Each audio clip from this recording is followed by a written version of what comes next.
Hello students, मैं शोभित शर्मा स्वागत करता हूं आपका ऑनलाइन प्लेटफॉर्म संभव अचीवर पे। अपना जो टॉपिक है वो है फिजिक्स के अंदर करंट इलेक्ट्रिसिटी बच्चों। अब करंट इलेक्ट्रिसिटी जो टॉपिक है उसका मीनिंग, सबसे पहले जो चैप्टर का नेम रहा अपने पास करंट इलेक्ट्रिसिटी, उसका मीनिंग क्या है उसके बारे में अपन रीड करके चलेंगे। तो करंट इलेक्ट्रिसिटी को रीड करने के लिए सबसे पहले अपने को ये चीज़ पता होनी चाहिए कि करंट क्या है। तो करंट क्या है, तो पहला टॉपिक अपने पास इलेक्ट्रिक करंट रहेगा। दूसरा टॉपिक है कन्वेंशनल करंट हो गया, ड्रिफ्ट वेलोसिटी ऑफ इलेक्ट्रॉन हो गया। फोर्थ टॉपिक जो है अपने पास Ohm's law, resistance, resistivity, conductance and conductivity, ये कंबाइंड टॉपिक है। Temperature dependency of resistance, resistance का एक टाइप हो गया ये।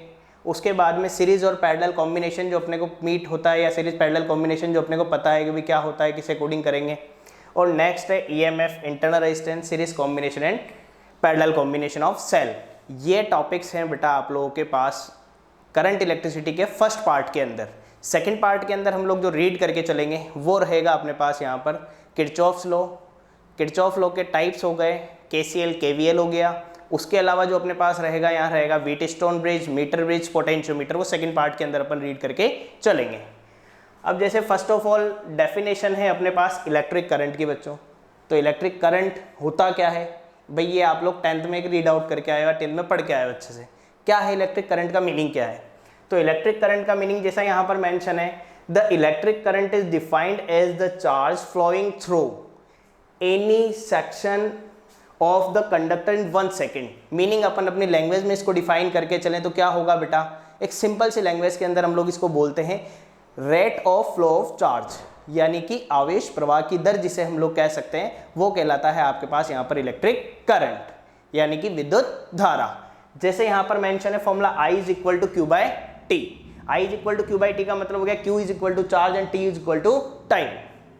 If the rate of flow of charge is steady, steady का मतलब होता है यहाँ पर एक तरीके से टाइम के साथ वेरी करने वाला, यानी कि टाइम वेरी करेगा जिसमें I is equal to D Q by D T, that means varying with time, जो मैंने यहाँ पर आपको बोल के बताया अभी कि I is equal to Q by T का मतलब क्या हुआ बच्चों, rate of flow of charge जिसे हम लोग पढ़ते हैं। अब rate of flow of charge को डिफाइन करने के लिए हम लोगों ने क्या बोला कि जैसे यहाँ पर जो मैंने आपको वर्ड यूज में लिया है स्टेडी करंट और वेरिंग विद टाइम, तो वो किस तरीके से होगा देखो, यहाँ पर है अपने पास basically different type of current. Different type of current, उस स्टेडी करंट जो है उसको इनके अंदर रीड आउट किया जाएगा। अब कैसे रीड आउट करेंगे बच्चों, ये देखो, पहला है steady current which does not very with time. Steady current does not very with time. Very with time का मतलब क्या हुआ, देखो पॉइंट नंबर ए है, ए नंबर का ग्राफ आपको स्ट्रेट लाइन शो हो रहा है। स्ट्रेट लाइन मतलब जो ग्राफ आपको स्ट्रेट लाइन शो होगा बच्चों, वो किसके अंदर होगा, डीसी करंट के अंदर होगा। डीसी करंट मतलब आपकी डायरेक्ट करंट हो गई एक तरीके से, जो स्ट्रेट लाइन में चलती है, यानी कि टाइम के साथ कभी भी वेरी नहीं करेगी, ठीक है। उसके बाद B and C, B point आपको नजर आ रहा है यहाँ पर, और सी पॉइंट ये कर्व है, ये पॉइंट आपको यहाँ पर इजीली शो हो रहा है। तो बी एंड सी पॉइंट को हम लोग किस तरीके से रीड आउट करेंगे, varying current whose magnitude varying with time, यानी कि जैसे जैसे टाइम बढ़ रहा है बच्चों, जैसे जैसे टाइम बढ़ रहा है वैसे वैसे करंट का मैग्नीट्यूड भी क्या हो रहा है, चेंजेस हो रहा है, या इसके अंदर कंप्लीटली चेंज क्रिएट होके चल रहे हैं। तो आप लोग देख रहे हो पहले वाले के अंदर तो हमने क्या किया, करंट को कांस्टेंट किया। सेकंड टर्म के अंदर हमने क्या किया, करंट को वेरी करवाया, एक तो स्ट्रेट लाइन के अंदर और एक जिगजैग पाथ के अंदर। Then third one meaning point number D, alternating current whose magnitude varying with continuously and direction change periodically. Periodically changes, periodically का क्या मतलब होता है बच्चों, देखो चेंजेस पीरियडिकली का मतलब ये होता है कि टाइम के साथ साथ जैसे कोई भी वेव चलती है धीमे धीमे धीमे धीमे, ठीक है, गाना सुना होगा आप लोगों ने, धीमे धीमे धीमे, उस तरीके से।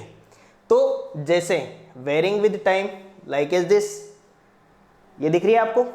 तो point number D, alternating current whose magnitude varying continuously, यानी कि वो कंटिन्यूअसली रन तो करेगी लेकिन किसके चेंज करते हुए, डायरेक्शन को चेंज करते हुए।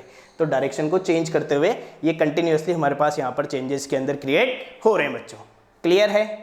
यहाँ पर हम लोगों ने किसको डिफाइन किया, करंट को डिफाइन किया है अभी तक, और करंट के टाइप्स को देखा है। अब जैसे एज एग्जाम्पल जो अपन बात करते हैं बेटा कि किस टर्म को अपन यहाँ पर यूज में लेंगे, तो करंट के लिए हमने क्या बोला, I is equal to Q by T आप लोगों ने बोला।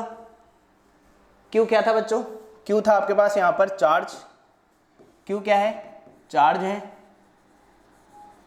और टी क्या था? टाइम। ये मैं पहले बता चुका हूं आप लोगों को, ठीक है। उसके बाद में हम लोग बात करते हैं चार्ज और टाइम के बाद में। यदि इफ नंबर ऑफ इलेक्ट्रॉन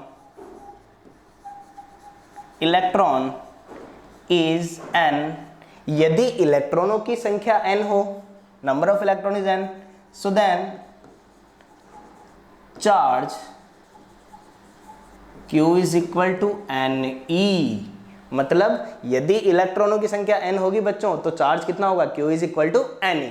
अब हम लोग चार्ज की वैल्यू को यहां पर डिफाइन कर रहे हैं, तो हम लोग ये बोल सकते हैं I is equal to Ne by T. I is equal to क्या बोला बेटा यहां पर हमने? Ne by T. So then current का वैल्यू अपने को जो मीट हुई वो हुई I is equal to Ne by T. उसके बाद बात आती है बेटा कि ये स्केलर क्वांटिटी है, वेक्टर क्वांटिटी है, मतलब अदिश राशि है या फिर सदिश राशि है। तो आप लोगों को पता है अदिश राशि का मतलब क्या होता है कि जिसमें परिमाण तो होता है परंतु दिशा नहीं होती, वो अदिश राशि है। That means scalar quantity, that is magnitude available है बट डायरेक्शन अवेलेबल नहीं होती है। जैसे वेक्टर क्वांटिटी की हम लोगों ने बात करी। अब वेक्टर क्वांटिटी क्या है? वेक्टर क्वांटिटी का मतलब आप लोगों को पता है ये चीज कि जिसमें मैग्नीट्यूड भी है और डायरेक्शन भी है, मतलब मात्रा भी है यानी कि परिमाण भी है और उसके साथ में दिशा भी है। तो यहां पर अब बात होती है कि करंट स्केलर है या वेक्टर है, यानी कि अदिश है या सदिश है। तो देखिए करंट स्केलर होगी या वेक्टर होगी? तो करंट क्या मानी जाती है यहाँ पर? स्केलर। अब आप लोगों के माइंड में बच्चों क्वेश्चन जनरेट होता है कि सर करंट में तो डायरेक्शन होती है, तो बिल्कुल होती है बेटा डायरेक्शन, लेकिन ये ट्राइंगल लॉ होता है आपके पास वेक्टर के अंदर, मतलब त्रिभुज का नियम उसको फुलफिल नहीं करता। इसीलिए इसको कौन सी क्वांटिटी के अंदर रीड आउट किया जाता है? स्केलर क्वांटिटी, यानी कि अदिश राशि के अंदर इसको डिफाइन किया जाता है। आइए बच्चों ये बात समझ में, ये मेन पॉइंट है इसका, ठीक है। उसके अलावा आप लोग लेके चलो कि यहाँ पर करंट का मात्रक क्या है, यानी कि धारा का मात्रक क्या है या उसकी यूनिट क्या है। तो मात्रक और यूनिट जो हम लोग देते हैं वो क्या देंगे? एम्पियर, ठीक है। और इसकी डायमेंशन यानी कि विमा, विमा क्या होगी बच्चों इसकी? A1। तो ये हमने किसको डिफाइन किया है? यहाँ पर पूरा डिफाइन कर दिया है हमने, करंट को डिफाइन कर दिया है कि करंट क्या था और किस तरीके से हमने करंट को एक्सप्लेन किया। करंट के टाइप को डिफाइन कर चुके हैं। Current scalar quantity, vector quantity है। तो ध्यान रखिएगा ट्रायंगल लॉ को फुलफिल नहीं करता है, इसीलिए इसको हमने स्केलर क्वांटिटी रीड आउट किया है। क्लियर है बच्चों यहाँ तक? अच्छा लग रहा है? चलिए देखिए उसके बाद अपने पास आता है जो नेक्स्ट है कन्वेंशनल करंट। अब कन्वेंशनल करंट के अंदर आप लोगों को दिख रहा है कि भाई पॉजिटिव चार्ज से वेरी कर रहा है डेटा। तो कन्वेंशनल करंट क्या होती है? तो कन्वेंशनल करंट को रीड करने के लिए हम लोग क्या पढ़ेंगे? देखो कि कन्वेंशनल करंट क्या है। वो एक तरीके की इस टाइप की करंट आप लोग बोल सकते हो कि जो पॉजिटिव चार्ज से या पॉजिटिव चार्ज के सामने की तरफ मूव आउट कर रही है। मतलब देखिए डेफिनेशन आप लोग देखिए यहाँ पर, conventional current is the current whose direction is along the direction of the motion of positive charge. That means positive charge आपने वर्ड यूज में लिया है, जो पॉजिटिव चार्ज की वजह से या पॉजिटिव चार्ज के सामने की तरफ जो जनरेट हो रही है, यानी कि positive to negative move out कर रही है, वो करंट कौन सी करंट कहलाएगी बेटा? कन्वेंशनल करंट कहलाएगी। उसके बाद यहाँ पर हम लोग इसको रीड करते हैं कि भाई कन्वेंशनल करंट को हम इलेक्ट्रॉन के रिगार्डिंग भी डिफाइन करते हैं कि इलेक्ट्रॉन के रिगार्डिंग कन्वेंशनल करंट कैसी होगी। तो ऐसी होगी कन्वेंशनल करंट, देखो conventional current due to motion of electrons, due to motion of electron, बहुत इंपॉर्टेंट वर्ड है बेटा यहाँ पर ये मोशन ऑफ इलेक्ट्रॉन, ठीक है। तो motion of electron is the direction opposite to the motion of electron. मतलब कन्वेंशनल करंट मैंने आप लोगों को बताया पॉजिटिव से मूव आउट करती है। तो यदि नेगेटिव डायरेक्शन की बात यहाँ पर करें तो इलेक्ट्रॉन इधर फ्लो हो रहे, तो कन्वेंशनल करंट किधर फ्लो हो रही है? पॉजिटिव से नेगेटिव। इसमें भी यही था, पॉजिटिव से किधर की आउट फ्लो हो रही है? नेगेटिव की तरफ फ्लो हो रही है बच्चों, ठीक है। उसके बाद देखो अपने पास आता है drift velocity and current. Drift velocity and current, तो ड्रिफ्ट वेलोसिटी सबसे पहली चीज ही आती है। और what do you mean by drift, then second one is velocity. Current तो मैंने आप लोगों को बता ही दिया कि ड्रिफ्ट वेलोसिटी एंड करंट क्या होगा। तो देखो किस तरीके से हम इसको रीड कर रहे हैं यहाँ पर। ड्रिफ्ट वेलोसिटी क्या है, drift velocity is defined as the velocity. Drift velocity वो वेलोसिटी है which the free electron get drifted towards positive terminal under the effect of the applied electric field। इसका सीधा सीधा मतलब किस तरीके से समझोगे बच्चों, ये तो ठीक है एक डेफिनेशन वाइज हो गई, लेकिन ड्रिफ्ट का मतलब होता है हिंदी में एक वर्ड है अपवहन, और वेलोसिटी मतलब होता है वेग। तो वेग को अपन पढ़ के चल रहे हैं, पहले चीज वेग क्या है, फिर बात करेंगे अपवहन क्या है। तो वेग का मतलब क्या बोला आपने, चाल या वेग क्या होता है, चाल का मतलब दूरी बटा समय, वेग का मतलब विस्थापन बटा समय। ये तो आप लोगों को पता है, यहाँ पर वेग विस्थापन बटा समय हो गया, यानी कि डिस्प्लेसमेंट अपॉन टाइम। ठीक है, फिर बात आती है बेटा अपवहन की। ड्रिफ्ट का मतलब क्या होता है, ड्रिफ्ट यानी होता है अपवहन, यानी कि बहते हुए। एक स्ट्रेट पाथ के अंदर जब इलेक्ट्रॉन्स कंटिन्यू बह रहे हैं तो वो क्या कहलाएगी, आपकी ड्रिफ्ट वेलोसिटी कहलाएगी। जैसे ये डेफिनेशन क्या है अपने पास, यही है, drift velocity is defined as the velocity with which the free electron get drifted मतलब कि बहते हुए चल रहे हैं टुवर्ड्स द पॉजिटिव टर्मिनल के सामने की ओर। ये चीज ध्यान रखना, ये चीज मेन है, towards the positive terminal under the effect of the applied electric field के रिगार्डिंग ही मोस्ट इंपोर्टेंट पॉइंट है।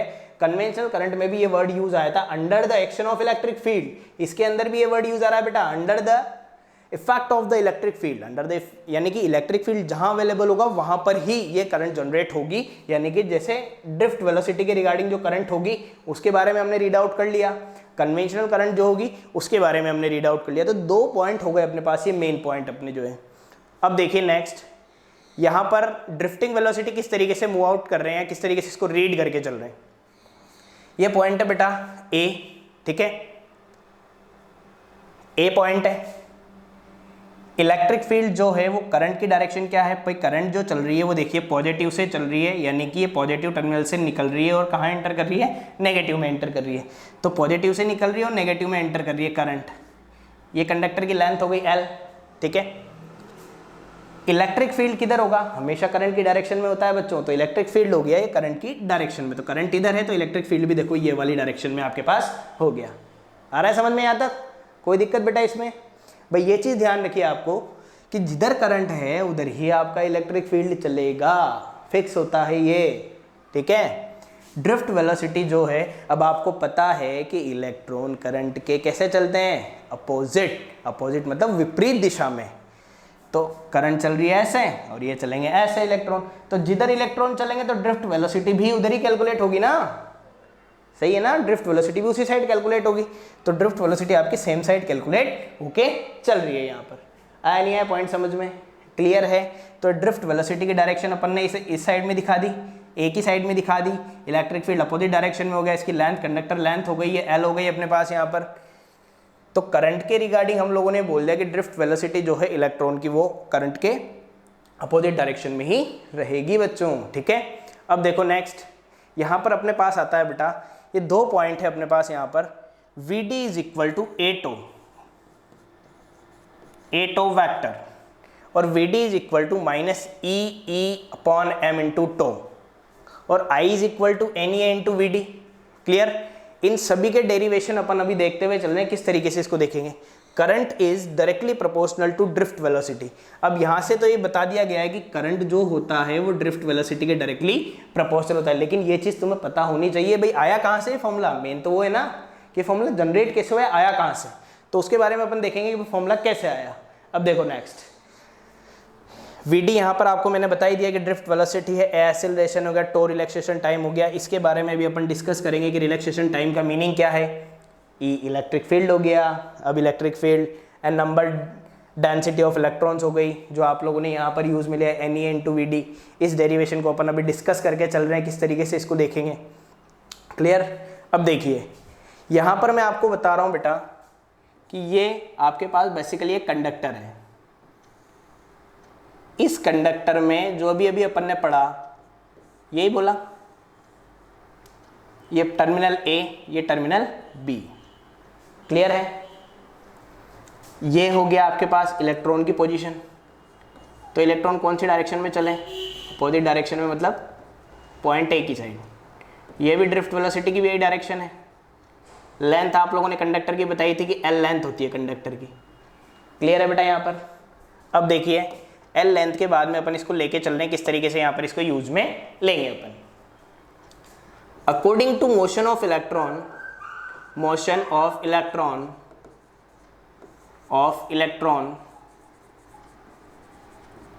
होता है फॉर्मूला बेटा F is equal to M A. ये आपके पास वेक्टर क्वांटिटी है, एक्सेलरेट हो रहा है तो वेक्टर क्वांटिटी के लिए अकॉर्डिंग मैंने वेक्टर डिनोट कर दिया है। यहाँ पर आ रहा है समझ में? क्यों? क्योंकि इलेक्ट्रॉन मूव तो कर रहे हैं, मूव कर रहे हैं तो वेलोसिटी है, वेलोसिटी है तो उसके अंदर एक्सेलरेशन भी अवेलेबल होगा। डेफिनेट है बेटा ये चीज। फिर अकॉर्डिंग टू चार्ज, या बोल सकते हो आप इलेक्ट्रिक फील्ड,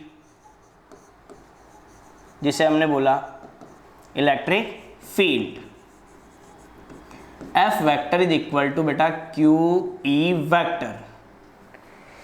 फिर बात आएगी सर ये फॉर्मूला है F is equal to Q E, तो इसका मीनिंग क्या है? जो फोर्स फील होता है बेटा किसी भी चार्ज पे या चार्ज के रिगार्डिंग, तो चार्ज क्यू है और ई वो अपना इलेक्ट्रिक फील्ड उतना ही जनरेट करेगा। जैसे कोई चार्ज है, ये अपना जितना इलेक्ट्रिक फील्ड जनरेट कर रहा है वो उतना ही फोर्स उस पर अप्लाई होगा। कंफर्म है? आ रहा है समझ में? ठीक है।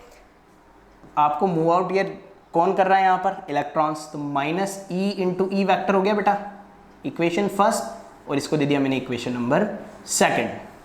क्लियर? अब ये देने के बाद यहाँ पर अपन लेके चल रहे हैं बेटा M A and minus E E from equation 1 and 2, first और सेकंड के रिगार्डिंग ले रहे हैं। क्लियर? अब कैसे लेंगे देखो, M A is equal to minus E into E हो गया। क्लियर है बच्चों? वेक्टर फॉर्म हो गई। ठीक है, तो ए की जो वैल्यू निकली यहाँ से कितनी निकली? माइनस ई इंटू ई अपॉन में क्या आ गया बेटा? एम। क्लियर है? तो ये हो गया अपने पास minus E upon M into E, E vector. ये हो गई हमारे पास इक्वेशन नंबर थर्ड। क्लियर है बेटा? कहीं कोई दिक्कत इसमें? दो इक्वेशन बनाई, दोनों को इक्वल किया, इक्वल करने के बाद अपने को वैल्यू मीट हो गई। देन आफ्टर इसके बाद में अपन बात करके चलते हैं किस तरीके से इसको यूज में लेंगे अब आगे। तो जो बेसिकली अपने पास जो इक्वेशन है या वैल्यूज़ है वो किस तरीके की है देखो, यहाँ तक आप लोगों ने बता दिया। इसमें n इलेक्ट्रॉन थे, तो n इलेक्ट्रॉन की वेलोसिटी क्रिएट हो रही थी। वेलोसिटी किस तरीके से क्रिएट हो रही थी वो देखो, किस तरीके से अपन इसको लेके चलेंगे आगे। तो हम यहाँ पर बोलते हैं बेटा कि यदि कोई इलेक्ट्रॉन एक स्ट्रेट लाइन में, स्ट्रेट पाथ में ट्रेवल करता है, लाइक एज स्ट्रेट लाइन, जैसे बिल्कुल एक सीधा एक रेखा के अंदर है, तो वहाँ पर हम इसको बोलेंगे v इज इक्वल टू, भाई इक्वेशन जो देते हो आप लोग स्ट्रेट लाइन के लिए देते हैं या फिर अपन किसी भी मूव के अकॉर्डिंग देते हैं, कोई अपन बोल सकते हैं मोशन के अकॉर्डिंग दे रहे हैं। तो मोशन के अकॉर्डिंग जो इक्वेशन होती है वो क्या होती है? v is equal to U plus A T. सबसे ईजी इक्वेशन है। ठीक है, न्यूटन ने फर्स्ट इक्वेशन यही दी है ना, v equal to U plus A T. तो हम लोग दे रहे हैं कि मोशन के लिए यहाँ पर मैंने बोला v is equal to U plus A T. Clear है बच्चों? v इज इक्वल टू यहाँ पर क्या बोला हमने? u plus A T. ठीक है, क्लियर? अब v equal to U plus A T तो बोल दिया, लेकिन इसमें इलेक्ट्रॉन n है, तो फॉर फर्स्ट इलेक्ट्रॉन, पहले इलेक्ट्रॉन की हम लोग बात कर रहे हैं, v is equal to U plus A लिख दिया। अब बेटा दो, जब कंटिन्यूम इलेक्ट्रॉन की बात करके चलते हैं तो t होता है यहाँ पर टाइम। यहाँ पर जो टाइम होगा वो होगा रिलैक्सेशन टाइम। कौन सा टाइम होगा? Relaxation time. अब रिलैक्सेशन टाइम या विश्रांति काल बोलते हैं, इसका मतलब क्या होता है? तो इसका मतलब क्या होगा देखो, रिलैक्सेशन टाइम या विश्रांति काल का मतलब ये होता है कि जब कोई इलेक्ट्रॉन एक पाथ के अंदर ट्रेवल कर रहे हैं तो टू कंटिन्यूअस, ठीक है, कॉलिजन के लिए जो टाइम लगता है, किसके कॉलिजन होगा? इलेक्ट्रॉन्स का कॉलिजन होगा। तो टू कंटिन्यूअस कॉलिजन के लिए जो टाइम ट्रेवल हुआ या टाइम मीट हुआ या टाइम जो लगा, वो क्या कहलाएगा? आपका रिलैक्सेशन टाइम कहलाता है। इसे हम टो से डिनोट करते हैं। किससे करते हैं बच्चों? टो से। तो पहला इलेक्ट्रॉन है तो V1 equal to U1 plus A top 1 हो जाएगा, ठीक है। फॉर सेकंड इलेक्ट्रॉन के लिए क्या होगा, इलेक्ट्रॉन के लिए भी यही होगा, V2 equal to U2 plus A T 2, ठीक है। आगे समझ में क्लियर। ऐसे ही n इलेक्ट्रॉन की हम लोग बात करेंगे तो फॉर n इलेक्ट्रॉन क्या होगा, Vn, शाबाश, equal to UN plus A T n। Clear है बच्चों, यहाँ पर आ गया समझ में। द नेक्स्ट, इसके बाद में हम लोग यहाँ पर इसको लेके चल रहे हैं, तो इक्वेशन नंबर कौन सी हो गई बेटा, 4, ये हो गई 5, ये हो गई 6, हमने इसको यूज में लिया 4, 5 और 6। अब देखिए हम लोग यहाँ पर ड्रिफ्ट वेलोसिटी की बात कर रहे हैं, तो ड्रिफ्ट वेलोसिटी कैसे, Vd इक्वल टू, भाई टोटल n इलेक्ट्रॉन है, n इलेक्ट्रॉन की बात करें तो n इलेक्ट्रॉन के लिए हम लोग लेके चलेंगे, तो n इलेक्ट्रॉन के लिए लेके चलेंगे तो देखो V1 plus V2 plus Vn upon में क्या आएगा बच्चों, n, ठीक है। यही आएगा अपने पास यहाँ पर। एवरेज इसी तरीके से निकालते हैं भाई, एवरेज वेलोसिटी को ही अपन क्या बोल के चल रहे हैं, एक तरीके से ड्रिफ्ट वेलोसिटी बोल के चल रहे हैं। तो from equation 4, 5 and 6, from equation 4, 5 and 6, ठीक है। Vd equal to V1, V1 कितना है बेटा, U1 प्लस ए टो 1, ये कितना है बेटा, U2 plus A T 2 plus dash dash और UN plus A T n upon में कितना आ जाएगा, n, ठीक है। इसमें कोई दिक्कत, कोई प्रॉब्लम नहीं है बेटा, यहां तक आ रहा है समझ में। Then after drift velocity Vd equal to, हम इसको इस तरीके से ब्रेक कर रहे हैं, देखो U1 plus U2 UN plus A T 1 plus T 2, ठीक है, प्लस टो n, हम लोग इसको इस तरीके से ब्रेक कर सकते हैं। क्लियर है, आ रहा है समझ में, कहीं कोई दिक्कत, कोई प्रॉब्लम नहीं है बेटा। अब देखो आगे, अब आप लोगों को पता है कि इलेक्ट्रॉन की इनिशियल वेलोसिटी की हम लोग बात करके चलें या इनिशियल पॉइंट की हम लोग बात करके चलें, तो इनिशियल जो वेलोसिटी है, इनिशियल जो वेलोसिटी है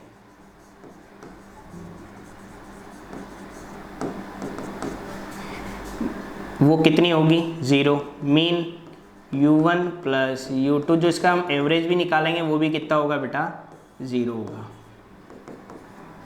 ठीक है। तो ये तो 0 पुट कर दें हम यहाँ पर, Vd is equal to 0 plus A, अब ये एक तरीके का एवरेज ही हो गया बेटा, एवरेज पॉइंट ही है एक तरीके से ये, तो इसको हमने क्या बोला, टो से डिनोट कर दिया, हमने इसे किससे डिनोट कर दिया, टो से डिनोट कर दिया यहाँ पर। यहाँ तक कोई दिक्कत, इस पॉइंट में समझ आ रहा है, कोई प्रॉब्लम नहीं है बेटा। अब देखिए आगे, Vd is equal to A T हो गया, हमने ए की वैल्यू पहले निकाल चुके हैं, ए की वैल्यू क्या होती है, E बाई एम इंटू में E, ये वाली वैल्यू वहां पर हमें रिप्लेस करनी है। यहां पे मैं लिख रहा हूं फ्रॉम इक्वेशन, कौन सी है बेटा, थर्ड, फ्रॉम इक्वेशन थर्ड, ठीक है। देखो आगे फिर, Vd इज इक्वल टू, अब ये वेक्टर फॉर्म में, तो ये भी वेक्टर फॉर्म में आ जाएगा ड्रिफ्ट वेलोसिटी भी, minus E by M, E vector, या हम लोग इसका मैग्नीट्यूड लेते, इस तरीके से डिनोट हो जाएगा ये, ठीक है। इनटू में क्या आ गया, टॉ। क्लियर है, आगे मीनिंग समझ में, कंफर्म हो, ठीक है। तो ई वेक्टर, इधर भी वेक्टर फॉर्म आ जाएगी, क्लियर है, कंफर्म। तो ड्रिफ्ट वेलोसिटी की जो वैल्यू हमें मीट हुई उसको हम बोल सकते हैं ई टो बाय एम इंटू में ई वेक्टर। ठीक है, अब ई वेक्टर क्या है? ई वेक्टर का मतलब यहाँ पर ये है, ई हमने डिनोट किया इलेक्ट्रिक फील्ड के लिए, तो इलेक्ट्रिक फील्ड का एक बहुत अच्छा फॉर्मूला है, ई इक्वल टू होता है बेटा वी बाई डी, यानी कि पोटेंशियल डिफरेंस जो उसके कॉर्नर्स पे क्रिएट होता है, मतलब ये टोटल लेंथ के रिगार्डिंग ए और बी पॉइंट है, हमने पहले देखा है, तो जो क्रिएट होगा तो वहाँ पर हमने ये बोल दिया E is equal to V by L. Clear, E is equal to क्या बोला हमने? V by L. तो V D is equal to जो हमें मीट हुआ वो क्या हुआ बेटा? Minus E tau M into में V बाय एल। क्लियर है, आ गया समझ में? एक फॉर्मूला तो हमने यहाँ डिफाइन कर दिया, दूसरा फॉर्मूला हमने यहाँ डिफाइन कर दिया पोटेंशियल की टर्म के रिगार्डिंग। क्लियर है, कहीं कोई दिक्कत बेटा इसमें? कोई पॉइंट ऐसा जो आप लोगों को समझ नहीं आया हो? सबसे पहले हमने फोर्स लिया, दो इक्वेशन बनाई, दोनों को इक्वेट किया, फिर मोशन के according v equal to U plus A T read किया, पहला इलेक्ट्रॉन दूसरा इलेक्ट्रॉन, एन इलेक्ट्रॉनों की हमने यहाँ पर बात की है। ड्रिफ्ट वेलोसिटी में हमने एवरेज निकाला है, या आपने एवरेज निकाला। इन तीनों इक्वेशन को उठा के यहाँ पर हमने पुट किया। इनिशियल वेलोसिटी हमने कितना बोला यहाँ पर? 0 होगी। इलेक्ट्रॉन्स के लिए बात की है तो इलेक्ट्रॉन की 0 होगी, 0 प्लस ए टो हो गया। वी डी की वैल्यू हो गई ए टो, टो उठा के हमने ए की वैल्यू उठा के यहाँ से हमने यहाँ रिप्लेस कर दी, तो ये हमारे पास यहाँ पर फाइनल फॉर्मूला मीट हो गया बेटा। क्लियर है, तो एक तो हम लोगों ने ये फॉर्मूला पढ़ा, एक ये फॉर्मूला, दो फॉर्मूले हमने यहाँ पर रीड किए हैं। क्लियर है, कहीं कोई पॉइंट बेटा इसमें? ठीक है, दोनों फॉर्मूले अच्छे से आप लोगों को ध्यान रख के चलने हैं। आ गया समझ में टॉपिक?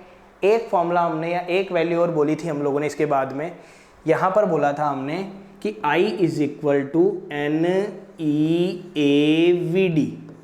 लास्ट लाइन हमने लिखी थी कि current is directly proportional to drift velocity. भाई ये तो मैंने तुम्हें बता दिया, लेकिन ये तुम्हें पता होना चाहिए ना कैसे आया। भाई मेन तो ये है कि भाई किस तरीके से टर्म आई हमारे पास। तो यहाँ पर हम लोग लेके चल रहे हैं बेटा कि ड्रिफ्ट वेलोसिटी की टर्म में रिलेशन बिटवीन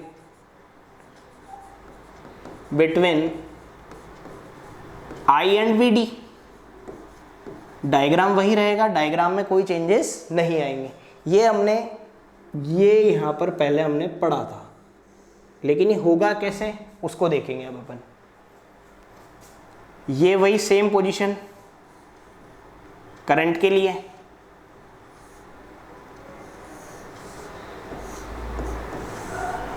ये हमने देख लिया। ये इलेक्ट्रॉन हो गया आपके पास,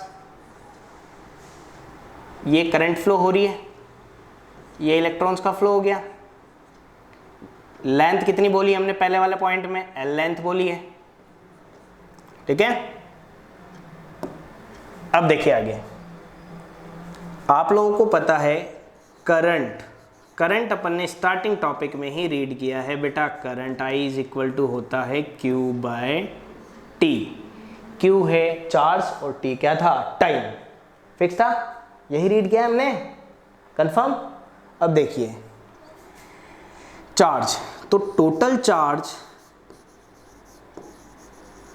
किस तरीके से फाइंड होगा? किसी भी टोटल चार्ज, पूरे हम कंडक्टर की बात करके चल रहे हैं, तो Q का मतलब हो गया, यहाँ पर हम लोग ये बोल सकते हैं कि नंबर ऑफ इलेक्ट्रॉन जितने वॉल्यूम में ट्रेवल कर रहे हैं, मतलब उसके आयतन में। जैसे कोई भी चालक तार है तो उसके आयतन में भी तो आपने यही तो बोला है कि नंबर ऑफ इलेक्ट्रॉन जितने वॉल्यूम में ट्रेवल कर रहे हैं। तो जैसे यहाँ पॉइंट ए बोला था और यहाँ पॉइंट बी बोला है, तो नंबर ऑफ इलेक्ट्रॉन जितने वॉल्यूम में ट्रेवल कर रहे हैं वो उसका क्या कहलाएगा? चार्ज कहलाएगा।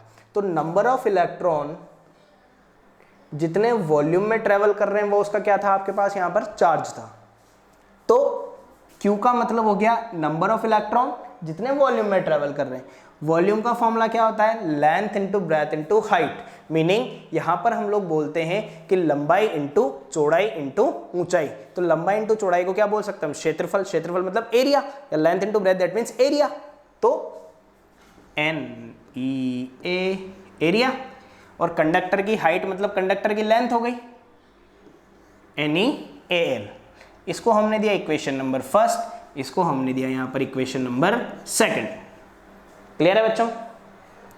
देन आफ्टर हम लोग बात करके चलें टाइम टेकन के लिए, या टोटल टाइम हमें कितना लग रहा है, जिसे हम लोग समय बोलते हैं यहाँ पर। तो यहाँ पर हम लोग बात करके चलें वेलोसिटी की। वेलोसिटी को मतलब ये है कि डिस्टेंस, जैसे अपन लोग बोलते हैं यहाँ पर कि चाल बराबर दूरी बटा समय, या विस्थापन बटा समय बोला हमने वेग के लिए।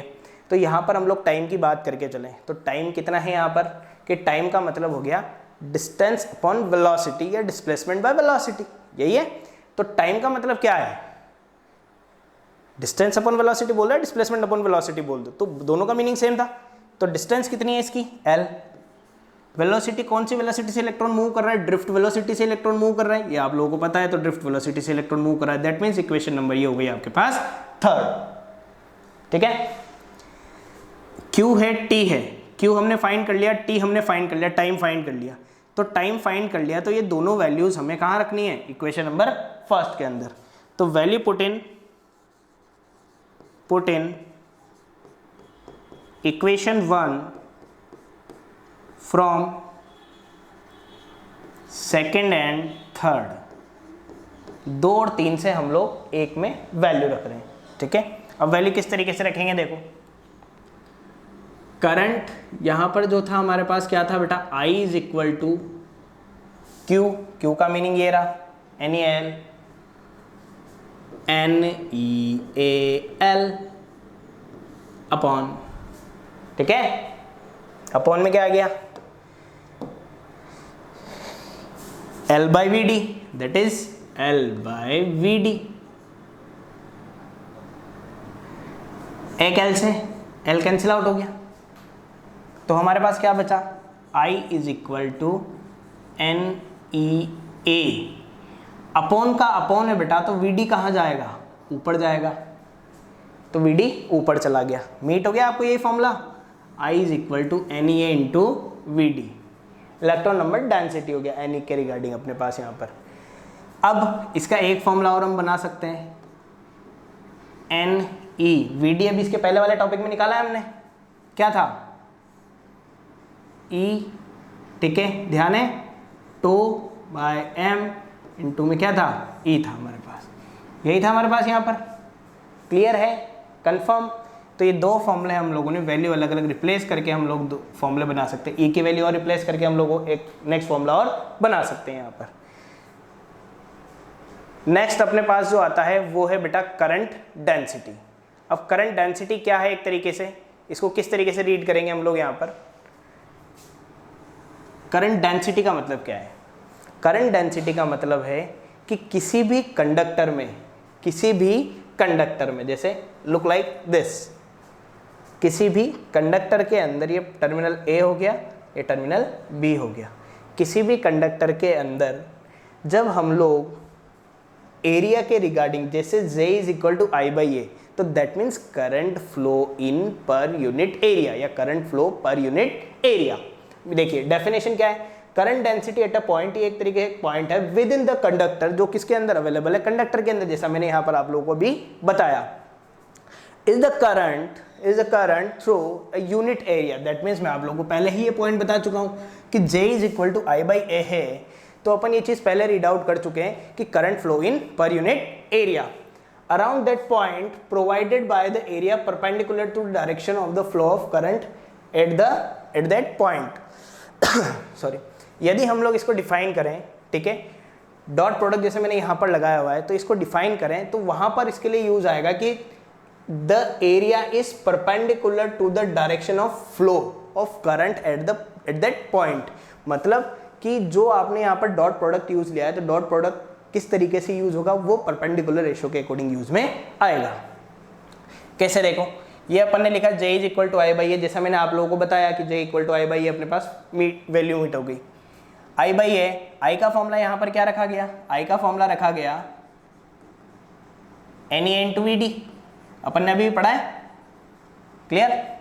तो यहाँ पर मैं वैल्यू रिप्लेस कर रहा हूँ जे के लिए, J is equal to N E A V D upon में ए से ए कैंसिल आउट हो गया, तो क्या है बेटा N E into V D, meet हो गया फॉर्मूला आपको, क्लियर, कोई प्रॉब्लम नहीं है इसमें। नेक्स्ट देखिए, करंट को हम लोग यहाँ पर डिफाइन कर रहे हैं, तो करंट को किस अकॉर्डिंग डिफाइन करेंगे, करंट हो गया सीधा सीधा N E into V D, इस अकॉर्डिंग हमने डिफाइन किया।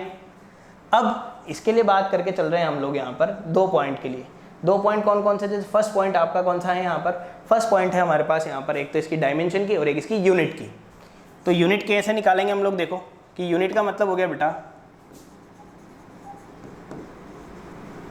आई की यूनिट क्या थी, एम्पियर, एरिया क्या था,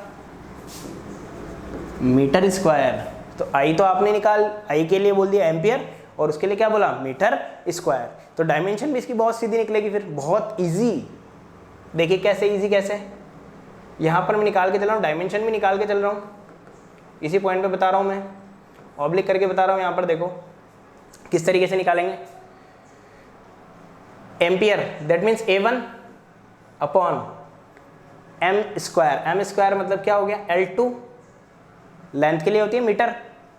तो डायमेंशन जो निकली वो क्या मीट हुई बेटा, M0 L-2 T0 A1, simple dimension meet होगी, क्लियर है, कहीं कोई दिक्कत बेटा इसमें, इजी डायमेंशन है एक तरीके से। अब वेक्टर फॉर्म में हम लोग इसको डिनोट करें तो I के लिए क्या हो जाएगा, I is equal to J vector dot A vector. I के लिए क्या हो जाएगा, I is equal to J vector dot A vector, क्योंकि यहाँ पे जो एरिया का जो कॉफिशिएंट हमने यूज में लिया है या कंपोनेंट हमने यूज में लिया है वो लिया है ए कॉस थीटा। अब ए कॉस थीटा किस तरीके से होता है, देखो एक स्मॉल थिंग के अकॉर्डिंग मैं आप लोगों को यहाँ पर बना के बता रहा हूँ। देखो कैसे, कि ये था आपके पास कंडक्टर, ठीक है, करंट भी ऐसे फ्लो थी, आपका एरिया भी यही था, तो कोई प्रॉब्लम नहीं थी। लेकिन मैंने इस कंडक्टर को थोड़ा सा एंगल पे ले दिया, ये करंट, ये कंडक्टर की पोजीशन हो गई, तो करंट, अब यहाँ पर आपके पास, आपको पता है कि भाई एरिया भी इस तरीके से हो गया, करंट। अब इसके लिए कोफिशिएंट आपको लेना है कि भाई हॉरिजॉन्टल कोफिशिएंट अपने को यूज़ में लेना है, तो हॉरिजॉन्टल कोफिशिएंट यूज़ में लेना है, तो ये थीटा पोर्शन हो गया, तो ये हो गया ए कॉस थीटा, ठीक है, क्या हो जाएगा बेटा ए कॉस थीटा। तो यहाँ से हम लोग J equal to I by A बोलेंगे, तो J इक्वल टू आपने बोला आई बाय, अब ए की जगह क्या लेना पड़ेगा, ए कॉस थीटा, तो I इक्वल टू क्या हुआ बेटा, J ए कॉस थीटा हो जाएगा, ठीक है। अब ए वेक्टर डॉट बी वेक्टर बराबर क्या होता है, ए बी कॉस थीटा, ठीक है।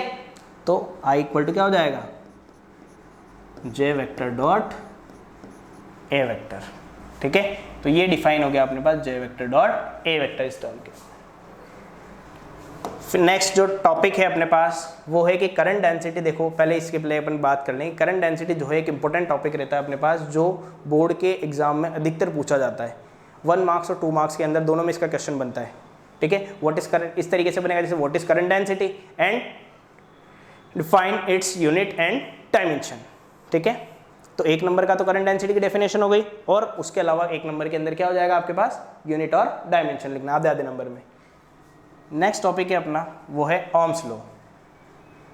ओम्स लॉ के लिए हम लोगों ने क्या बोला बेटा यहाँ पर, the electric current flowing through a conductor is directly proportional to the potential different across the two end of the conductor. जो दोनों कंडक्टर के एंड्स होते हैं बेटा, उन दोनों पे पोटेंशियल डिफरेंस जनरेट होगा। तो पोटेंशियल डिफरेंस यहाँ पर अपन ने वर्ड यूज में ले चुके हैं कि पोटेंशियल डिफरेंस जनरेट हुआ है two ends of the conductor when physical condition such as like as temperature, pressure etcetera. Meaning वहाँ पर ये बोला अपन ने कि जिसकी फिजिकल कंडीशंस क्या होगी, सेम होगी। वो फिजिकल कंडीशन जैसे टेम्परेचर हो गया, प्रेशर हो गया एटसेट्रा एटसेट्रा, वो सारी होती है, जैसे तापमान हो गया, दाब हो गया, सब फिजिकल कंडीशन के अंदर है। ये सारी कंडीशन सेम रहनी चाहिए। मतलब क्या बोलते हैं हम लोग, एक तरीके से इसको डिफाइन कैसे करेंगे बेटा, देखो कि ओम्स लॉ ये होता है कि जब किसी चालक तार की भौतिक परिस्थितियाँ या भौतिक स्थितियों को समान रखा जाए तो उस चालक तार के सिरों पर उत्पन्न विभवांतर धारा के समानुपाती होता है। तो धारा के समानुपाती अब देखो यहाँ पर किस तरीके से है, ये लिखा हुआ है I is directly proportional to V या V is directly proportional to I and V is equal to, जैसे V is directly proportional to I अपन ने बोल दिया, तो V इज इक्वल टू क्या होगा बेटा यहाँ पर सीधा सीधा IR, V इक्वल टू क्या होगा IR, क्लियर है। और जो इसका ग्राफ यहाँ पर इसके ओवरलैप हो गया बेटा, तो इसके अलग से बना के बता रहा हूँ मैं, यहाँ पर देखो इसका जो ग्राफ शो होगा वो किस तरीके से होगा, वो होगी एक straight line, that means I, और ये क्या हो गया आपके पास V हो गया अपने पास, क्योंकि प्रोपोर्शनल है डायरेक्टली, तो ग्राफ भी कैसा बनेगा इसका, स्ट्रेट लाइन ग्राफ शो होगा। क्लियर है, ओके, थैंक्स बच्चों।